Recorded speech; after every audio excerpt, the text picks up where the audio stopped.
Hello again. This is the printmaking video for rolling out your print. I wanted to introduce you to a few of the materials that we're going to be using. This rolling tool here is called a brayer. We'll be using a palette knife, and we're going to use water-soluble ink. This is some ink that the tube broke last year, so we just put it into a little container. Our ink also comes in the tubes themselves. Looks like this, but we'll try to use these ones up first. Since I'm not done carving this linoleum block, I'm going to do my demo using a block from a previous year. Yes, it's a different size, but the printing process itself is the same.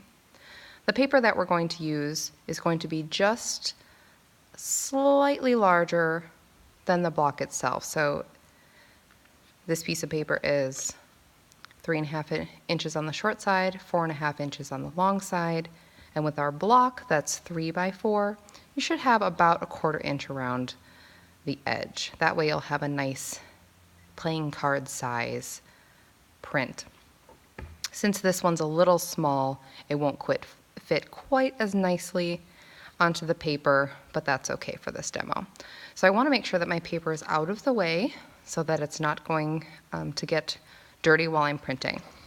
The ink itself doesn't get applied directly to the block. Instead, we put it on a piece of plexiglass, and I have dozens of little plexiglass plates that we'll be able to use.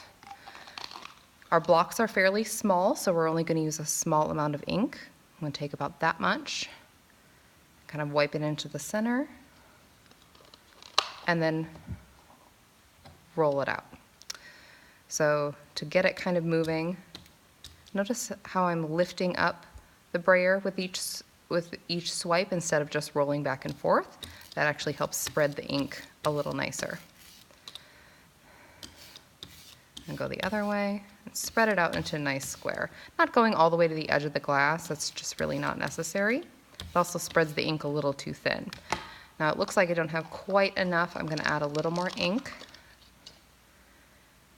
We're going to talk about how to know when you have the right amount of ink. So it's both a sight and a sound. So as I roll, see if you can hear the sound that the ink makes as it rolls out.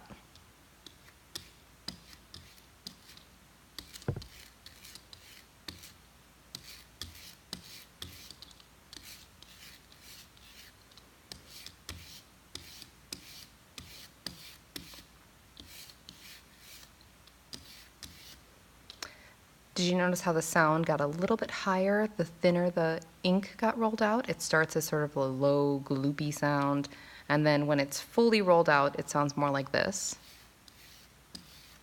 And also the appearance of it. You'll see sort of small little ripples in it. Not too small, that won't be enough ink, but not too large, that'll be a little too much ink. It does take a little bit of practice to find that happy medium. Once I have it rolled out, and now it's coating my brayer evenly, I'm going to evenly roll it onto my print. Pick up a little more ink, roll it on another direction, just kind of making sure that I've coated evenly all the way. When I'm done with this part, I'm going to put the brayer down on its back so that it's not getting ink all over the place. So I'll set that aside back there, and I'm just going to set my inking plate aside for a moment. And now I'm ready for my paper. So being careful not to have dirty hands when you handle your paper, because otherwise you'll get fingerprints on it that you can't get rid of. You're welcome to measure out a 1/4 inch border all the way around. I find that it's just a little tedious, and you can do just as well eyeballing it. Once you set it down, that's it. It's already transferred a little bit of ink. If I were to move it now, I would have a blurry looking print. And then you'll get another brayer. So I've labeled several of these brayers as clean brayers. So these will be ones that we don't put ink on, and that we are using just to apply even pressure. From the center outward, going out to all four corners. I just want to apply sort of soft but firm, even pressure. When I'm confident that I've applied pressure all the way around, I'm going to pull the print. So grabbing the linoleum by the corner and gently pulling it up. And there, now I have a print. You can see that, of course, it prints in reverse, so that's a good reminder that if you are putting letters or numbers or any types of symbol that have a clear direction, to make sure that you draw and carve them in reverse. Once I see my print, I might decide that there are more things that I want to carve out.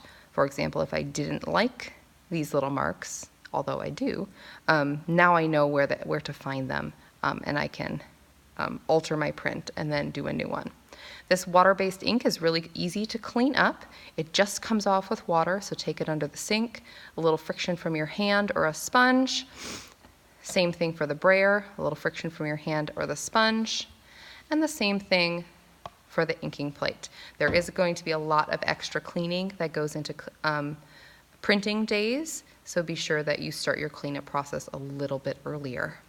That's all there is to printing.